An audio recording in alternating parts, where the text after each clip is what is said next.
Good evening, everyone, and welcome to Supporting Your Student, a webinar for parents and supporters of first-generation students. Next slide, please. Before we begin, I'd like to acknowledge the land on which Queens is located. Queen's University is situated on traditional Anishinaabe and Haudenosaunee territory. As students and staff, we are grateful to live as uninvited guests upon these lands. To acknowledge this traditional territory is to be cognizant of its longer history of colonialism. It is important to recognize this land's significance for the Indigenous peoples whose practices were tied to and continue to develop in relationship with the land. It is also important to understand the long-standing history of Kingston that has brought us to reside here. This significance extends beyond the historical context and is still ongoing. We need to be mindful of our present participation and actions on these ancestral and treaty lands where we teach, learn, work, live, and play. As settlers, we understand that it is due to colonization that we can enjoy these lands and the opportunities it has provided. In the future, we strive to represent aspects of indigeneity within our programming and will express our appreciation through continuous efforts towards equity, diversity, and inclusion. We encourage you to learn more about the history of Indigenous lands in Kingston through the Office of Indigenous Initiatives and the Four Directions Indigenous Student Center using their website or on-campus resources. Thank you for taking a moment to reflect with me. I would love to begin this webinar by introducing myself to you. My name is Maddie. I use she, her pronouns, and I am a concurrent education student entering my final year of my Bachelor of Education this fall with teachables in history and geography. I'm also the SOAR, or Summer Orientation Student Lead within the SEO, the Student Experience Office. Throughout my undergraduate journey at Queen's, my experience has been heavily marked by involvement within the Queen's community. I have found an unparalleled sense of friendship, empathy, drive, and passion throughout different leadership, volunteer, and experiential learning opportunities I've been privileged to be a part of. Particularly, I've always been passionate about supporting incoming students' transition to Queen's University. As an orientation leader in the Con Ed program, as the head of Con Ed Orientation, and most recently as Orientation Roundtable Coordinator. As you will come to learn, there are so many chances for your students to embrace their unique passions during their time here at Queen's. I'm very excited to have the opportunity to be your host for this evening's webinar. Today, you will hear about some of the common experiences of being the parent or supporter of a student who is the first in the family to attend university and what can be helpful for you to know. We want you to leave today's webinar with the confidence that you can be a great support to your student, whether you've had a university experience yourself or not. There will also be an opportunity to ask questions and share comments at the end. If you have anything you'd like to ask or comment on, please feel free to put it in the Q&A box at the bottom of your screen, and we will get to them near the end of our presentation. Please also note that this webinar is being recorded and will be available on the Student Experience Office's First Year Foundation Summer Webinars page in the next few business days. Throughout this webinar, we highly encourage turning on your camera or your microphone if you do have a question, but we understand if you're not totally comfortable and there is no pressure to participate. Now, I'm so pleased to pass it on to our main speaker for today, Cathy Keates, the Assistant Dean of Student Affairs. Cathy has worked with university students for over 20 years, most recently for 12 years at Queen's, leading award-winning teams who provide support for students' career planning, academic skills development, orientation and transition to university, mentoring, and much more. She's a recipient of the Queen's Special Recognition for Staff Award and is very committed to finding ways to ensure all students are supported in their unique paths. Over to you, Cathy. Thank you, Maddie, and thank you for hosting us this evening. And one other thing in my bio is I've had the pleasure of getting to work with Maddie a lot over the last year when she was leading orientation, and she's just one great shining example of the kind of student experiences that students get here and the opportunities to lead and to be so warm and create such a welcoming environment for others. So thank you, Maddie. I'm really glad you're here in this role with us tonight and through all of the summer orientation planning that we're offering too. So thank you to everyone who's joined us live this evening. And for those of you who are watching the recording, welcome as well. I'm really glad that you've joined us, whether you are a parent or a guardian or a grandparent, an auntie, or any person supporting a student who is coming to Queens in the fall, or if you're a student or you're a student with someone in your family here tonight, thank you for coming. And so you heard that I've been involved in university student support for quite a while. And so for this session tonight, I'm going to bring my experience of working with students on coming to a university and being successful at and after university. But the other thing that I'm going to bring to tonight is my own experience of being a first generation student when I went to university. Now, granted, that was back in the 1990s in the previous millennium, but I was the first generation in my family to attend. And now I work at a university. My son actually just graduated from Queens this summer, and my partner is a professor here. And so I have a lot of experience inside of universities or around it. And what I really want to make sure is that you leave today knowing that this university is a place where you are welcome and you belong here, and your students can be successful and will be successful here at Queens. And we're thrilled that they've chosen to come here with us. So next slide, please.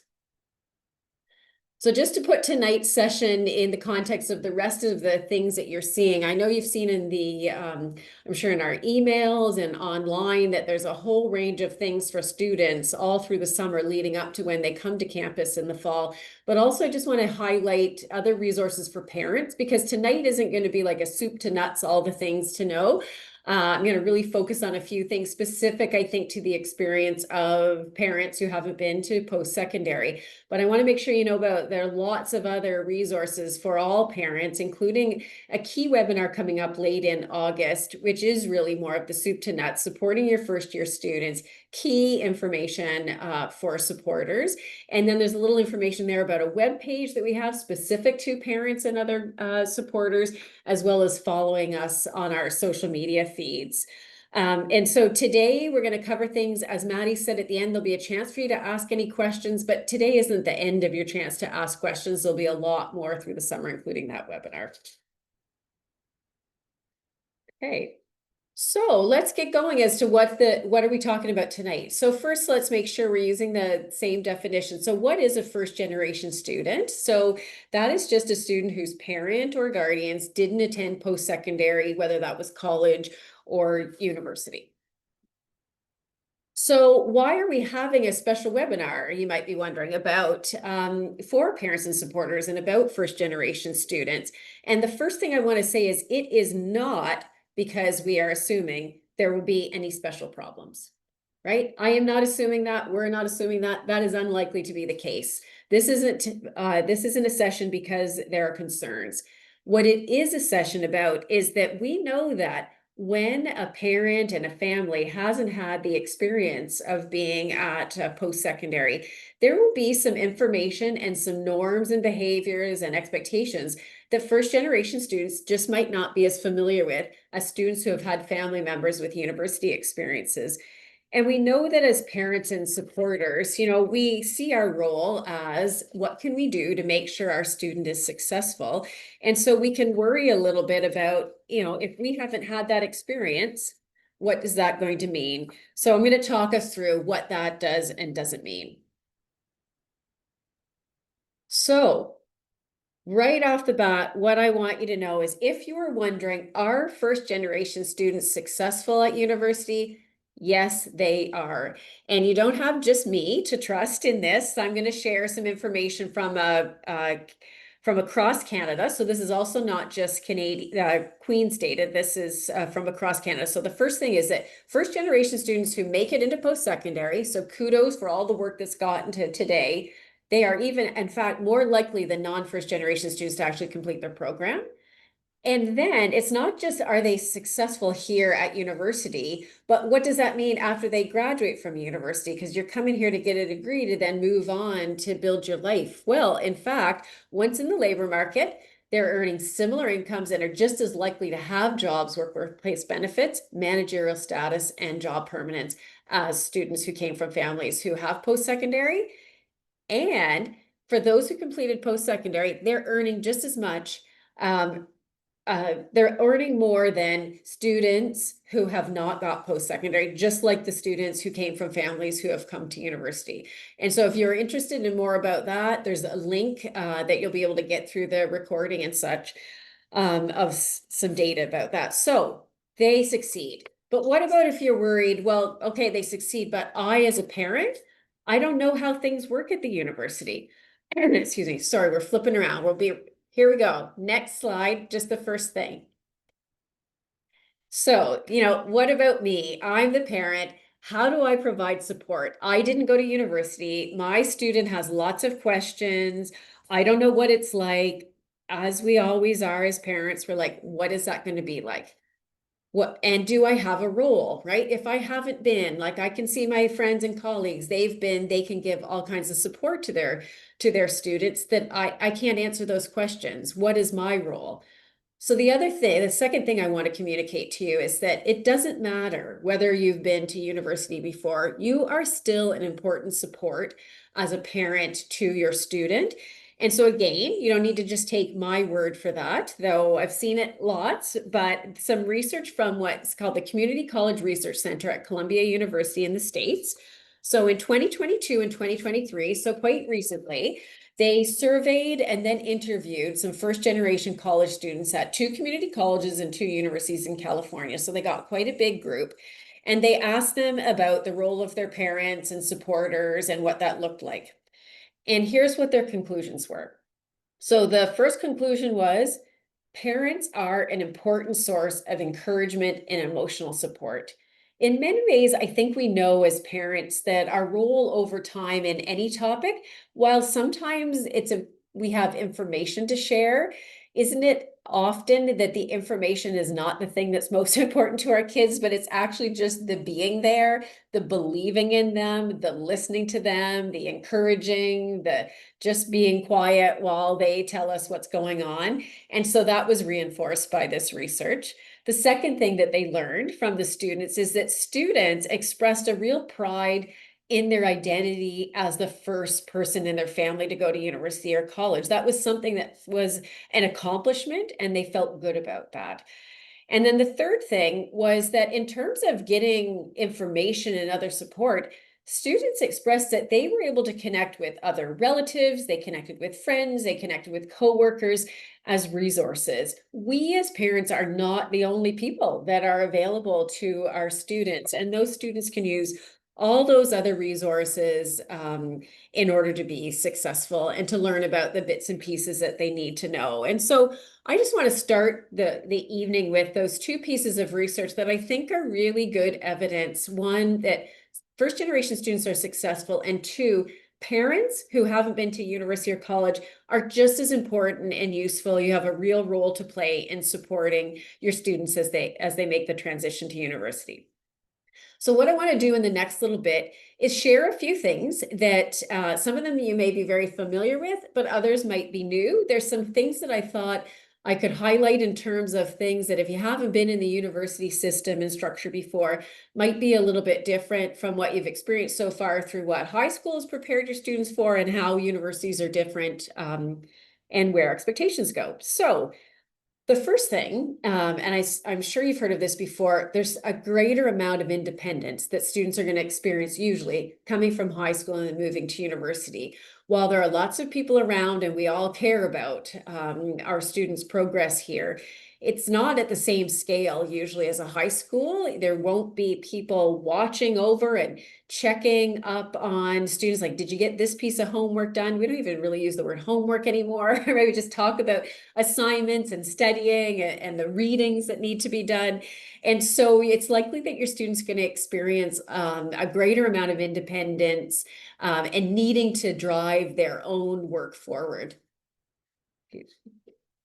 The next thing is that, and this is just a really logistical thing, is that there's a lot more moving around that sometimes students don't anticipate. Now, if your students had a chance to do a campus visit here or at other campuses, they might have already figured this out. But if you haven't spent a lot of time in a campus, it's so different from most high schools because instead of a building, or maybe a building with a couple portables or something, it's almost like its own little city of multiple buildings, and students will often get the chance to have classes and other activities in multiple places. And so classes actually aren't booked right up to, the end of one, the next one doesn't start. There's always like a 10-minute window in between or more, depending on how your student has built their class calendar or that's built for them in some programs to move around. And so it's just a little bit different sort of experience in terms of what a day looks like. There's a lot more movement. The third thing is in terms of the sort of learning and academic work that is expected of students is that there is right away starting in first year and then over the coming years, there's a greater complexity in the work, and the depth of analysis that's expected from students just gets deeper and deeper. And so while in high school, there's a lot of information that you need to know. We still need to know information at university, but it becomes more and more about not just having the information, understanding the information, but then it's about analyzing information, being able to use that information, be able to draw conclusions, connect it to other things, come up with your own unique perspective on things. And so it's likely that your students will experience and you will see them actually chewing into things at a deeper and deeper level and continuing to be challenged by their instructors to take things further. Another thing that's really great is that there's a way larger variety, I think, of support offices on a university campus, and Queens for sure, than there probably was in a high school. In a high school, there may have been an office that's called like the student services office or student success or the guidance counselor. There's different roles in different settings. And that was a place where there'd be some staff where students could go. Often I find that the students who would use those services, it was often because they felt like they had a challenge or, there was something specific that they needed. Whereas at university, we still have lots of places when a student experiences a challenge, but we also have all kinds of offices that are really about coaching and building your skills. So even the strongest skills might use something like the office called Student Academic Success Services, where we have a whole team of staff. Their expertise is to provide coaching in writing strategies, learning strategies, exam preparation, and it's not a remedial service. All students who come to Queens come with really strong academic skills. But like my previous point around, the work gets more complex, the depth of analysis gets greater, there's a greater amount of independence, that can take leveling up of those academic skills. And so something like Student Academic Success Services is a place where all students can go to keep leveling up those skills. And unlike in a high school where there's like one place you go when you ask a question, we have multiple offices and multiple buildings. And over the course of the summer and through orientation, your students are going to learn about those. But it does take, I think, from students a little bit more navigating. We'll try to make sure they know where places are, but they will need to sort of seek out and find some of those things. The next is that the university offers an even bigger number and a greater variety of co-curricular opportunities. And you might call co-curricular extracurricular activities, like sports clubs, other types of clubs. We have, I couldn't even start to list the variety of the things that we have here. And a lot of them are run by the university. We also have a huge number who are run by our student governments or by other student clubs and people like Maddie, who take on leadership roles to provide opportunities to other students to get together and do all sorts of fun things. And it's going to allow your student to maybe try things they've never even heard of before or stuff that they were always looking for but couldn't find, depending on the size of the high school that they went to. There'll be a lot to explore. And right in orientation, we have, clubs, fairs, and things where they can easily start exploring some of those things. And then the last thing on this slide I want to say is that there's a lot of work opportunities on campus, working for the university or the student government. And in high schools, maybe there are sometimes some jobs that students do for the school, but it's not really that many or that common. Whereas at the university, we have, I think we for sure have hundreds, and I think I can safely say probably a couple thousand students working at any one time on campus in a variety of part-time jobs and full-time jobs over the summer. And a couple things I'll say about this. Now, I'm a little bit biased because I spent many years leading the career office here and at another university. And so I think that work opportunities are highly, highly valuable for students. And I really want to point out that um, the paid work part-time things on campus or off campus, there isn't a stigma attached to that. It's not that the students who do this are all, I'll say, quote, needy students. There's not a sense that it's only, and it's fine if students need to work to be able to afford to come to university and pay for their expenses. That's a very common thing.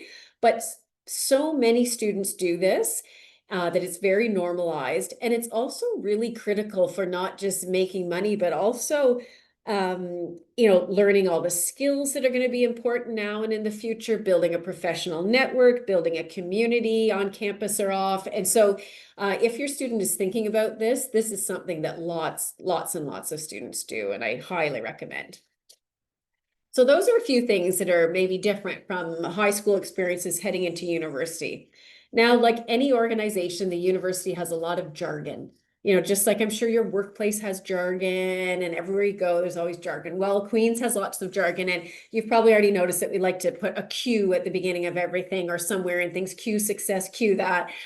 We think it's cute. I don't know. We enjoy it. But there's a lot of terminology, and it takes time to learn some of those. So I've got a link here. We have something called a Queen's Encyclopedia. So if you ever bored sometime and you want to explore, you can just explore some of the Queen's words and some of the history of Queen's. But it's also a nice tool that if a word comes up at some point and you're like, I have no idea what that word means, you can try looking in the encyclopedia and getting an answer. And if that doesn't work, we'll give you later some email. You can an email address you can write to us, and we are always happy to make sure you know what things mean.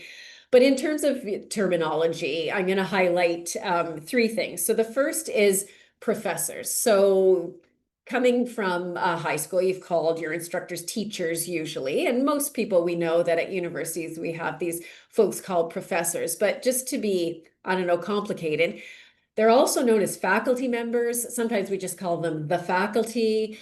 And so any of those words mean the people who are designing and teaching the courses usually that your students are going to be in. And you've probably also heard some of them referred to as doctors. So I said that my partner is a faculty member here. So he is Dr. Hostetler. But to be clear, he does not have a medical degree. It's unfortunate in Canada, we have the same sort of abbreviation term for medical degrees, but also for PhDs, which are doctorate degrees, and it's abbreviated into doctor. So often when your students are first meeting their instructors, they'll call them Dr. Smith or Dr. Chen, right? And that is the honorific for someone who has earned that degree, and they're the person who's running the course. Now, in addition to the people running the course, we also have a lot of people called teaching assistants. This can sound a bit like terms that get used in high school, sometimes, like educational assistants and things like that, but it's a pretty different role at the university. So these are folks who are hired in support of a professor. So the professor's running the course, and then we have teaching assistants. Depending on the course, they do a variety of other things. They might run small group tutorials so that the course might have 300 students, but then there are tutorials of like 15 students in each of them, and the teaching assistant might run those. So there's a chance for students to, discuss the materials that are coming up in the full group, but have a chance to ask questions and be in a smaller setting. The TAs or teaching assistants, we shorten it to TAs, might also do some of the marking or all of the marking. They might run labs. It's going to vary class to class. And often the teaching assistants are older upper year students who are in a graduate degree. So your students are starting in an undergraduate degree, so a Bachelor of Arts or a Bachelor of Engineering or a variety of bachelor's first entry. These are students they've usually completed a degree. they're in another degree, a master's or doing a doctorate, and they are hired by the university to help teach undergraduate students, which is a really great system that students are being taught by upper year students. There's lots of good things about that. And then a third thing is very important, reading week. And so this is a break. We have one in the fall, we have another in February. The name itself might be a bit of a misnomer because some students use it to read. Other students use it just to take a break and take a breath and catch their breath. But also as a time where there aren't any classes happening so that students can get caught up with work, maybe go home depending on how far home is, and just take a little breather to then come back and complete that term. So we have one in fall and winter. All of this will be explained each course when a student goes to their first class and a course. The professor is going to walk them through the course syllabus and they're going to explain all of this, who they are, who their teaching assistants are, what the role of the teaching assistant is, what you'd come to the professor for, what you come to the teaching assistant for. All of that will be explained to them. So that's just a little bit of a run through of some of those key people that your students are going to meet and what their roles are. So switching a little bit from that, I think as a parent, one of the things, we start asking this question right when our kids start kindergarten, are they going to fit in? And I think we often keep asking that question for the rest of their lives. Like, are they going to fit in? How are they going to do? They're going into a whole new setting with a whole new group of people. And so that experience for first generation students, as for others who are going into somewhere quite new, can involve a few things. So sometimes it can involve what can feel like culture shock, which is a bit of just like when we go to a new country or something, and there can be a sense of do I belong here, right? And then it can also sometimes involve a bit of what we call an imposter syndrome, which is the feeling on question of, do I deserve to be here? Is this really a place where I deserve to be? Students who are coming as first generation students are what can be considered boundary crossers. This is a term that means anyone who's like navigating from one setting into a new setting, new social and or economic and or professional kind of landscape. And that can come with a lot of feelings, and none of them are bad, but I think it's helpful to think about that can be really normal. From my own experience of being a first generation student, and I know it was certainly a long time ago, but it's still very vivid for me that I remember walking into residence and walking on campus, and I just felt like I was really glad I was there. I'd always wanted to go to university, and I felt like I deserved to be there. I had earned the right to be there, as all students have. But I definitely had a bit of the like, people know things I don't know. Like there seem to be things that people just kind of are carrying around that I don't know. And it's clear to me I've come from a different place. This isn't my place yet. It took me a while for it to feel like my place. I remember in residence I was in one of those residences where you have a room and there's communal washrooms, and other women were carrying these like shower caddies with them of all their stuff. And I'd never even thought that something like that would be useful. It hadn't been on the list of things that was recommended to bring.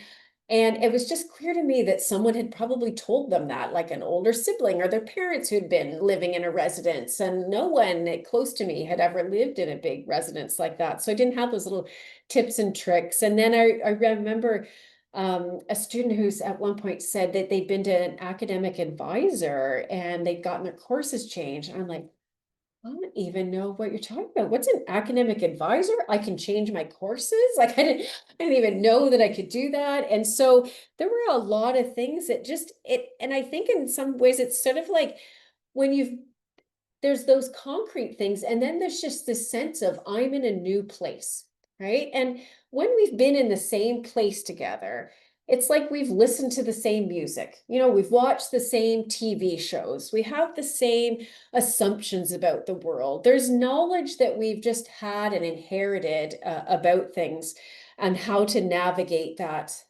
system. And so in fitting in, it can feel a little bit like we're not sure what that means. And so I want to spend a minute talking about the norms of a place and what fitting in means, and how I'd like to poke at the idea of fitting in just a little bit too. So, what is a norm? So, by a norm, I mean a shared expectation of behavior that tells us what's considered culturally desirable and appropriate. So, every setting has norms. Your workplace has norms, your family has norms, the high school student came from, your community has norms. Every organization has what's the normal way people tend to be in this setting.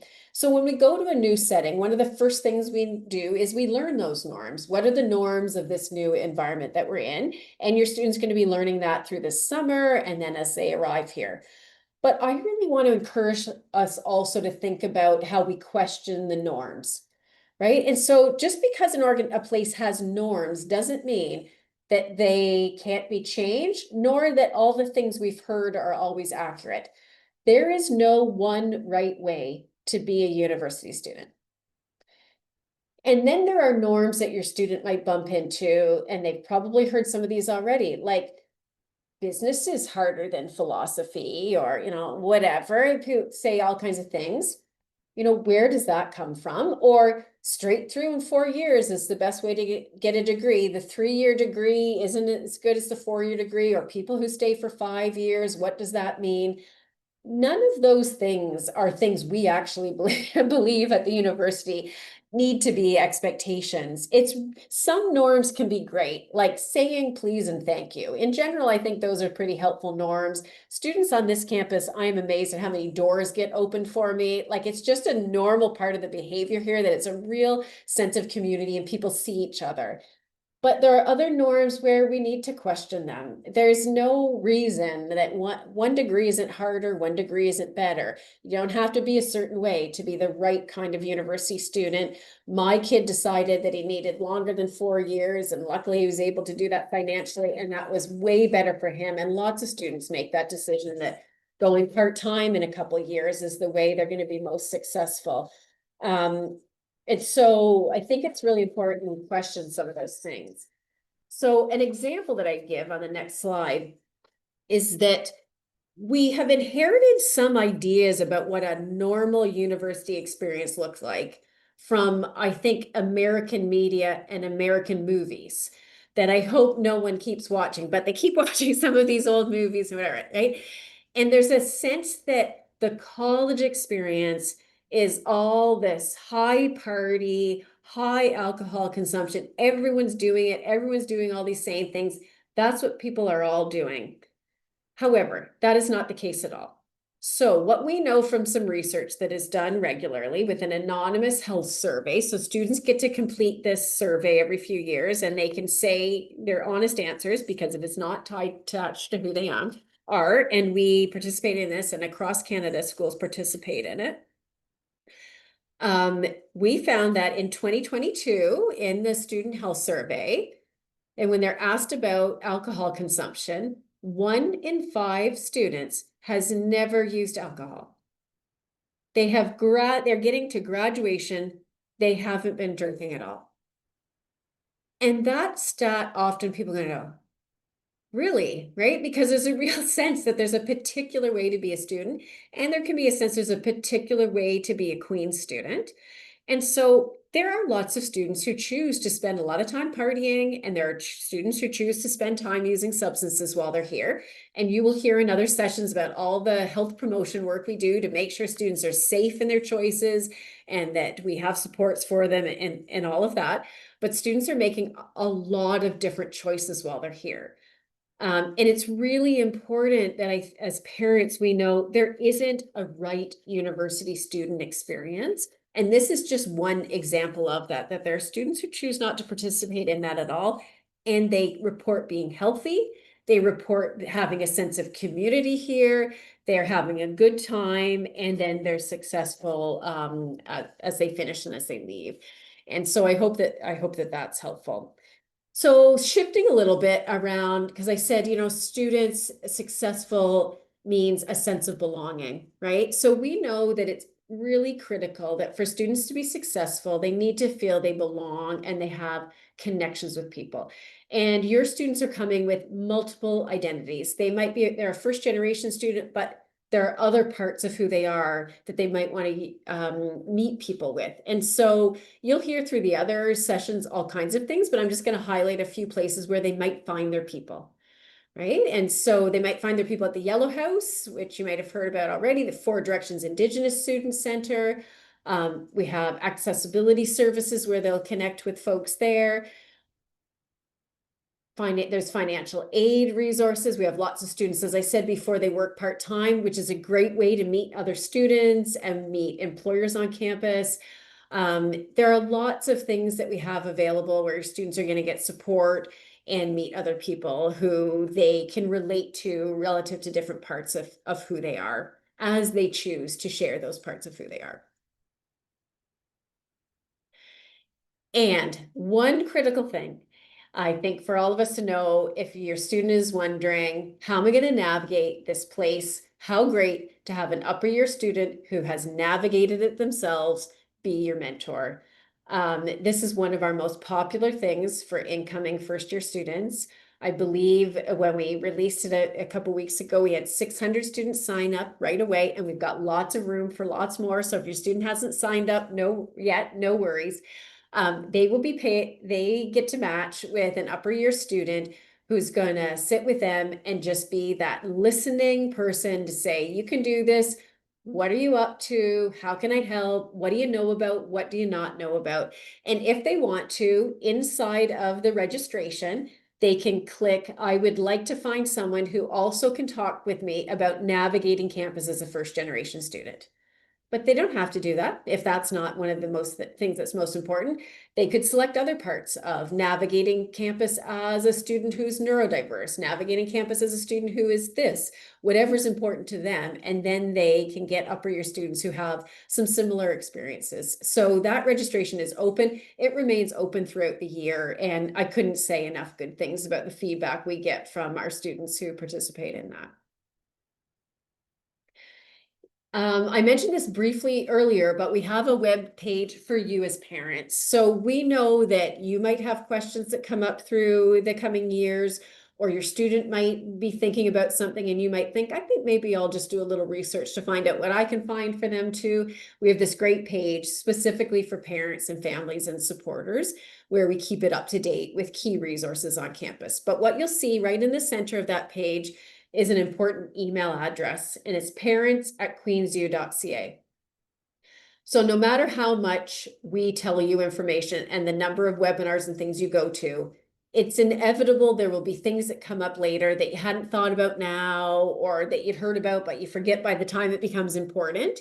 Please don't ever hesitate if there's something that you want to ask about and you're not sure how to find it, just email parents@queensu.ca. And you're welcome to say, I went to this thing and Cathy said they have something like this, but I can't remember where it is or what it is. Or if just a new question comes up, that is there to help you navigate. We're a big campus with lots and lots of offices, which is great, but it also means it can be confusing. And so let us find the things for you. Please, we're happy to do that anytime. And I think now is when I'm going to pause and I'm going to turn it back to Maddie to introduce our next speaker, who I'm really excited to have here because it's great to hear from me as a parent, but I'm sure you're also most looking forward to hearing from a student. So thank you everyone so far. Thank you so much, Cathy. I know that all of your meaningful insights and the data that you shared, and even your personal anecdotes, offer such a valuable perspective, and your validation will be especially reassuring for folks at home. And as Cathy said, to bridge all of this information that you just received, we wanted to be sure to include a student perspective as well, someone who has experienced this journey firsthand. We're very excited to introduce Harshita, a first generation student here at Queen's, who also happens to be one of the summer orientation peer ambassadors or leaders this summer. Harshita is a true force on campus. She is deeply involved across many different areas of the Queen's community, which I'll let her speak to. And she is someone whose commitment, leadership, and spirit never goes unnoticed. Today, she'll be sharing her student story with you all, which is a glimpse into her journey, her experiences, and the impact of finding her place here at Queen's. Over to you, Harshita. Hi, everyone. First of all, thank you so much, Maddie, for the warm introduction. As said, my name is Harshita. I use she, her pronouns, and I'm very excited to be here today with everyone as your student panelist. So I'm going into my fourth year at Queen's this year, studying biology as my Bachelor of Science, and then a arts minor in employment relations, which I know might sound like a weird combination. I've got multiple questions about why I went into it, but it is something that I've really come to enjoy and have realized that this is what I want my future to be in. Outside of academics, I've been involved in a few student organizations, worked on campus, and as said, I'm also a part of the SOAR team this summer as a peer ambassador, which means I help support incoming students as they prepare for their first year. So if you're sitting here today feeling a mix of excitement and nerves, I've absolutely been there. I totally get it. I also want to start by sharing that I am a first generation university student. That's something that I'm very proud of, but I'll be honest, it has come with a lot of unknowns and challenging steps that I've overcome when I was first starting out. When I first came to Queens, I didn't really know what to expect. I had done really well in high school and I was excited to be there in a new environment, but I also felt a lot of pressure to quote, get it right. Because no one at home had done this before, I had no guidance. I did not have an older sibling or a parent who could walk me through things like how to pick courses, what office hours were, or even how to read a syllabus. There were a lot of small moments in first year where I felt like I was playing catch up while others around me seemed to already know what the rules were. But here's what helped me. I asked questions, lots of them. I asked upper year students, professors, teaching assistants, orientation leaders, pretty much anyone who seemed approachable, I would go up to. And I slowly started to realize that most people don't have it all figured out right away. In fact, the students who seemed the most confident were often the ones who had just gotten more comfortable asking for help. This was a huge turning point for me in my first year. There were also a few specific resources that have made a big difference in my first year as a first generation student and to this day help me out through anything I ever need. First of all, the Student Experience Office, also known as the SEO, has a first generation student program where you can meet other students with similar experiences. Just knowing that I wasn't the only one navigating university without a family how-to guide made me feel so much more grounded and made me feel like I had a sense of belonging in a huge community. The Peer Academic Support Service was also a service where trained upper year students helped first generation students understand things like course planning, degree requirements, and time management. It was really great to talk to someone who had recently been through it themselves and were able to share their experiences and help me guide through mine. Professor office hours. So I'll admit I was intimidated to go up to a professor at first, but once I did go to these designated office hours that were given to me in the first week, also known as syllabus week, I realized that they were happy to help, not just with course content, but even with career ideas, research opportunities, and just general advice. The professors there wanted us to succeed. They want to be there as our supporting ground to help us move on with our future. And finally, campus clubs and extracurriculars were where I found my community. I joined a few that aligned with my interests: cultural clubs, advocacy clubs, and wellness initiatives. These gave me a sense of belonging and reminded me that I'm more than just my grades. And to this day, I have continued on with these extracurriculars and have found my people. Something I wish I knew before starting first year is that your journey doesn't have to look like anyone else's. You're your own person. It's easy to compare yourself to other students, especially in a new environment where you might feel behind or unsure. But what I've come to learn is that there is no right way to do university. You're allowed to explore, you're allowed to change directions, and grow at your own pace. And for any parents, guardians, or supporters here, thank you. Even if you haven't gone through this experience yourself, just showing up to do something like this webinar means a lot. Your encouragement, even if you don't have all the answers, is so valuable and so helpful. To wrap up, my biggest piece of advice to new students is that you do belong here. Whether you feel totally ready or you're unsure, you've earned your spot. Use the resources available, connect with people, and be gentle on yourself as you adjust. You're just a human being at the end of the day. There will be ups and downs, and that's okay because growth takes time. Thank you so much for listening to my story, and I hope something that I shared today helps you feel even a little bit more confident about what's coming up ahead. I'm cheering for all of you. Thank you so much, Harshita. I think I speak on behalf of all of us that I'm just full of warm and fuzzies, and your student story gave me goosebumps. You are really a powerful reminder of the strength and resilience and impact that first generation students bring to the Queens community, and your involvement and dedication are inspiring. So we're really grateful to have had you be a part of this space today, and thank you again. I'll ask for the next slide, please. Well, everyone, now is the time that we would like to hear from you. Coming from a different educational background, what are you hoping to learn or understand more about the Canadian university experience? How are you feeling about your students' transition this fall? What questions, comments, or concerns do you have? Please use the Q&A feature on the bottom of your screen to send in your comments, and feel free to use the anonymous feature if it makes you more comfortable as well. Next slide, please. We also have a list of key resources and contact information up on this slide for you to refer to throughout this part of our webinar. We'll give folks a couple of moments to put their questions within the Q&A box, and then we will answer as many as we get.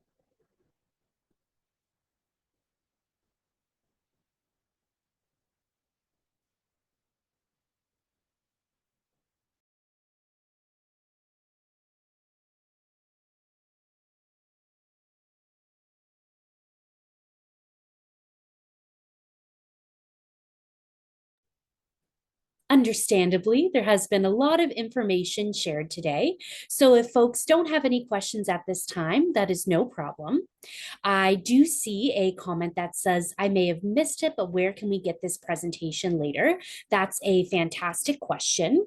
This will be posted on the Queen's SEO website with all webinars, and I will drop a link in the chat for you where you will be able to find all of the webinar recordings afterwards.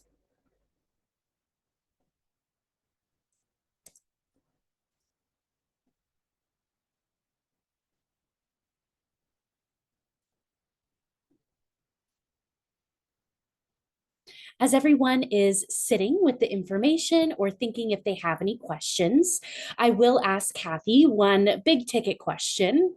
That is, what final piece of advice would you give to parents and supporters to help ensure their students' transition to Queens is successful? I think it's such a great question, Maddie, and I always struggle because I think that as I'm going to answer it as a parent, and that I think it's that we can do it, right? It is a success to get here, and it's using the same kind of skills to do the next steps. It's just I've thought of it like it's like a leveling up, and they're going to be fine. And my experience was that it just took a lot of deep breaths at times, right? That I think that Harshita's story is so informative, right? That and I like how you said with the warm fuzzies, right? Like it's a success, but it doesn't feel like that every moment along the way, right? It feels hard. It is big. Transition is hard. There's a lot of learning. There's a lot of times where they won't know. They have to get out of your comfort zone, asking a question. Like I love the example of, going to a professor's office hour, right? They seem intimidating, but really they're there because they want students to learn. Like there's a whole campus of people who want everyone to be successful. And it's just the trust in the process, and that they have the skills to do it, and they just has to keep using them. Yeah. Absolutely. That's a wonderful answer. Thank you. Well, folks, as we don't have any other questions right now, I would like to reiterate that if any questions do arise, please feel free to use the email parents@queensu.ca with any questions. And folks there will be able to get back to you. Cathy, we do have another one for you. It reads, housing is a big topic this week. How does the move-in day look? I hear you can move in on Friday. So I'm going to direct folks to ask the questions for housing to our residents and housing experts, because there are lots of, that process, as you've already experienced, is very well organized, but that also means there are lots of things to make sure are done properly. And I am not the person to make sure that you get the specifics. So Maddie, they can go to where to get the link to when that's happening or the recordings. Can you direct folks to that, please? Absolutely. Yeah, I've thank you. sent that in the chat. Excellent. And I will also send everyone direct you to look at the Queen's SEO events calendar. As you will see upcoming later, we have a Living in Residence webinar and a Residence Move-In webinar, which will give you and your student all the information that you could possibly want about the logistics, details, and how to for housing and residence move-in. Good. And the question about selecting courses. So if that is going to be, like, courses have to be inside of faculty specific things. So I'm going to guess that's a question from arts and science. It tends to be from students in arts and science. And Maddie, will the same list where there's a webinar, I think arts and science is doing? Yes. Correct, yes. Yeah, good.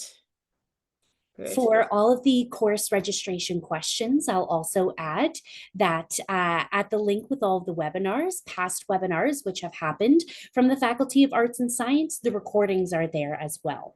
Great. So there is lots of helpful information about what courses you need, what prerequisites look like, and how to manage using Solus, which is the Queen software for course registration. That's excellent. And in terms of the contact for students with medical conditions or disabilities, so the office name is called Queen's Student Accessibility Services. We abbreviate that, as I said, lots of Q's, QSAS, and we call that QSAS. And so there is a specific intake guide, which is really well done in terms of all the specifics about how to get registered, get your documentation submitted. I'd really encourage that the sooner the better you can start that process is good, because we want to try to have things set up for the fall. I also know Maddie QSAS was doing a session as well as having the information about enrolling on their website. So would people find that in the same place? That's correct, yes. We have had 2 different sessions with QSAS, both containing the same information, and the live recordings are up on the SEO website. I will repaste that in the chat with a note to find recordings from past webinars here. And yes, feel free to refer to those. Yeah, perfect. And I'm really happy you're asking that question now, because there's time to get into that, and they that's what their job is. They're going to get those things set up for your students. So thank you.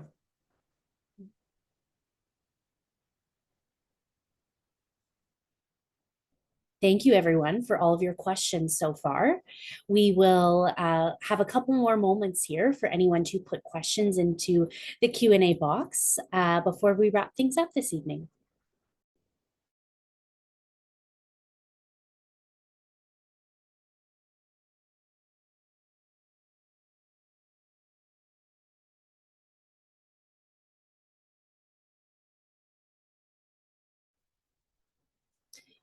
We have a question here about where can we find the reading week and Christmas break dates? Well, here's another one of these university jargon things, because there's something called the calendar.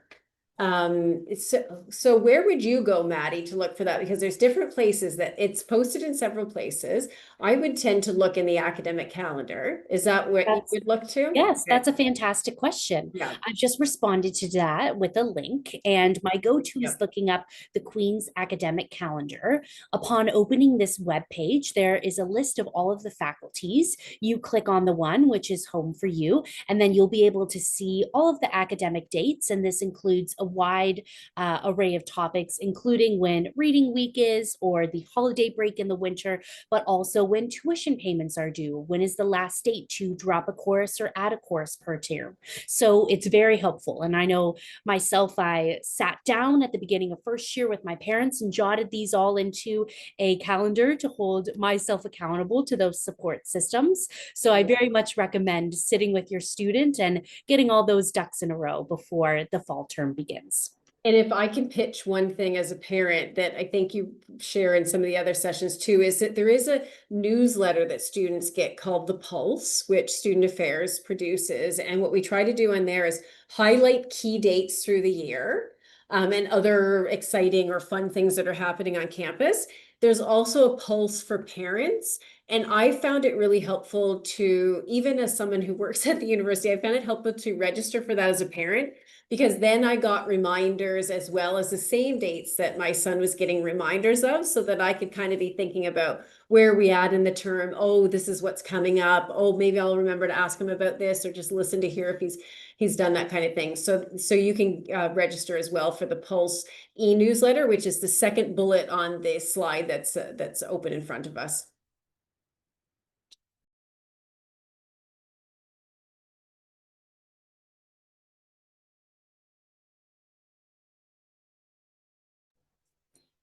Okay, we've given everyone time to put in your questions, and please feel free in the last couple of moments to drop them into the Q&A box.